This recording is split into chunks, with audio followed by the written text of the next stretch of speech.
Hello students, welcome to CR International School online classes.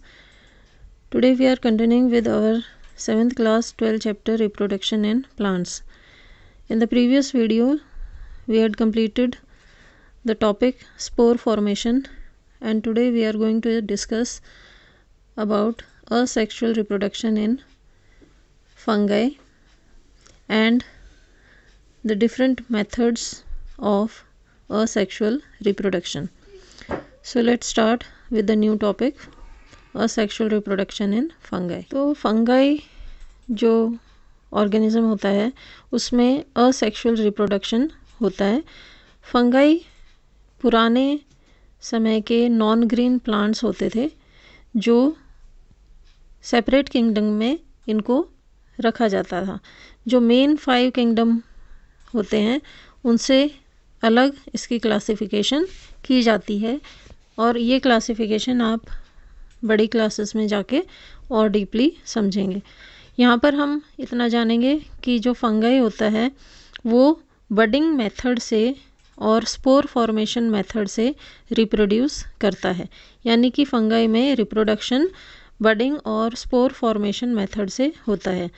तो budding क्या होता है? बडिंग जो प्रोसेस है इसमें यीस्ट जो होता है, जो कि एक यूनिसेलुलर ऑर्गेनिज्म होता है, ये एक इसकी बॉडी के ऊपर एक बर्ड लाइक प्रोजेक्शन अराइज होता है और धीरे धीरे ग्रो करता है.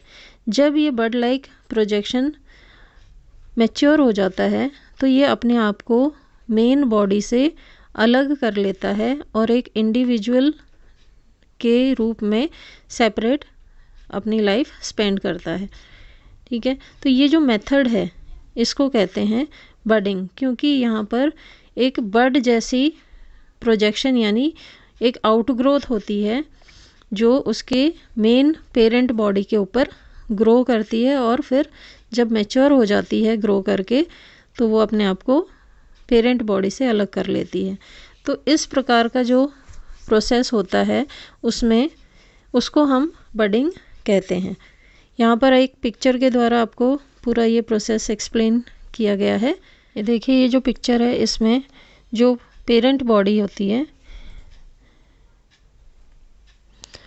यहाँ पेरेंट यीस्ट सेल जो लिखा है ये पेरेंट बॉडी होती है, और इसके साथ में ये बड जो लिखा हुआ है ये बर्ड लाइक प्रोजेक्शन बॉडी के ऊपर ग्रो करती है और ये धीरे धीरे मैच्योर होती है यानी बड़ी होती है.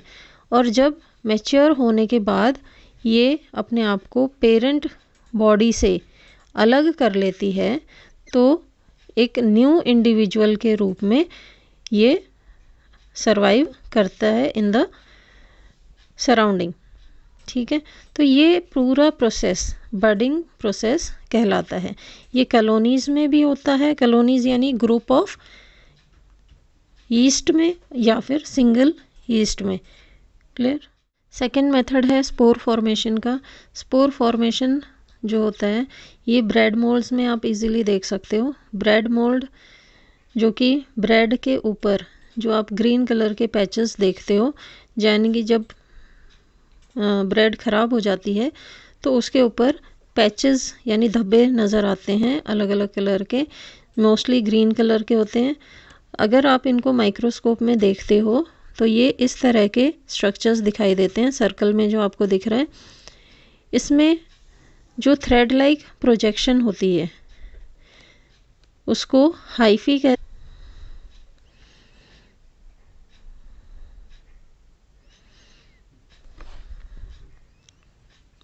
ये देखिए, ये जो रूट के जैसे स्ट्रक्चर आपको दिख रहे हैं ये हाइफी है, और इसके ऊपर ये जो सर्कुलर कोटिंग है एक बड की तरह नज़र आ रहा है ये होता है स्पोरेंजियम.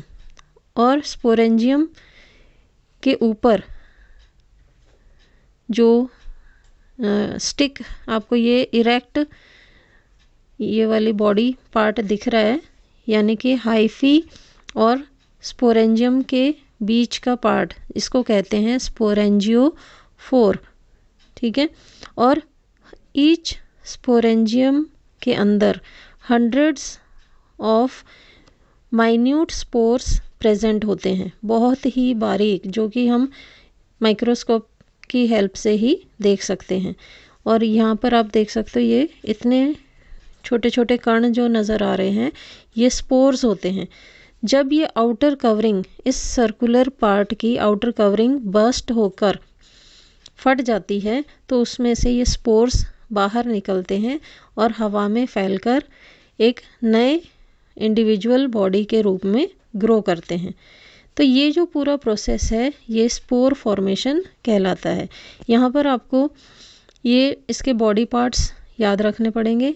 जो हाइफी होता है ये रूट लाइक स्ट्रक्चर होता है, इसके ऊपर ये स्टेम लाइक स्ट्रक्चर जो होता है ये स्पोरेंजियोफोर कहलाता है, और उसके ऊपर जो बड लाइक स्ट्रक्चर है यानी हेड के जैसा, इसको स्पोरेंजियम कहते हैं। स्पोरेंजियम के अंदर बहुत ज़्यादा छोटे छोटे स्पोर्स प्रेजेंट होते हैं, और जब ये आउटर कवरिंग इसकी टूट जाती है तो ये सारे स्पोर्स हवा में फैल जाते हैं। ठीक है, नेक्स्ट मेथड है वेजिटेटिव प्रोपगेशन। वेजिटेटिव प्रोपगेशन जो है ये एक असेक्सुअल टाइप का रिप्रोडक्शन होता है, जिसमें न्यू प्लांट प्रोड्यूस होता है from the vegetative parts of a plant. यानी कि जो प्लांट के वेजिटेटिव पार्ट्स होते हैं जैसे कि रूट्स, स्टेम्स या लीव्स, इनकी मदद से एक नए पौधे को जन्म दिया जाता है। तो ये पूरा मेथड वेजिटेटिव प्रोपगेशन कहलाता है, और ये एक असेक्सुअल रिप्रोडक्शन का टाइप होता है। नेक्स्ट हेडिंग है natural methods of vegetative propagation. यानी कि वेजिटेटिव प्रोपगेशन जो होता है उसके नेचुरल मेथड्स क्या होते हैं जिनके द्वारा हम न्यू प्लांट को ग्रो कर सकते हैं। तो पहला है वेजिटेटिव प्रोपगेशन बाय स्टेम, यानी कि स्टेम की मदद से नए प्लांट को प्रोड्यूस करना। तो इसमें हम पोटैटो लेते हैं।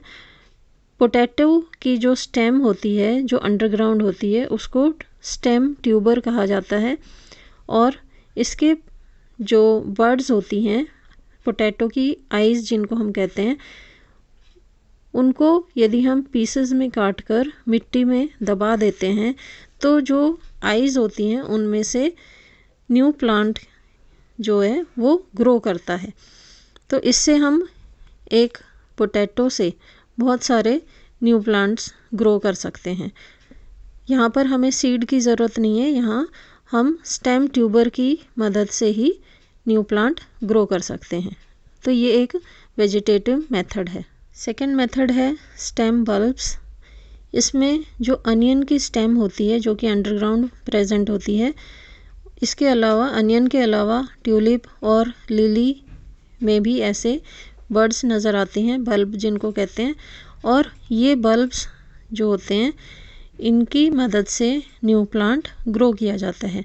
क्योंकि ये थिक शॉर्ट होती हैं और underground stem that contain abundant reserve food, यानी कि इसके अंदर बहुत सारा रिजर्व फूड प्रेजेंट होता है, इस कारण से ये थिक और शॉर्ट हो जाती हैं।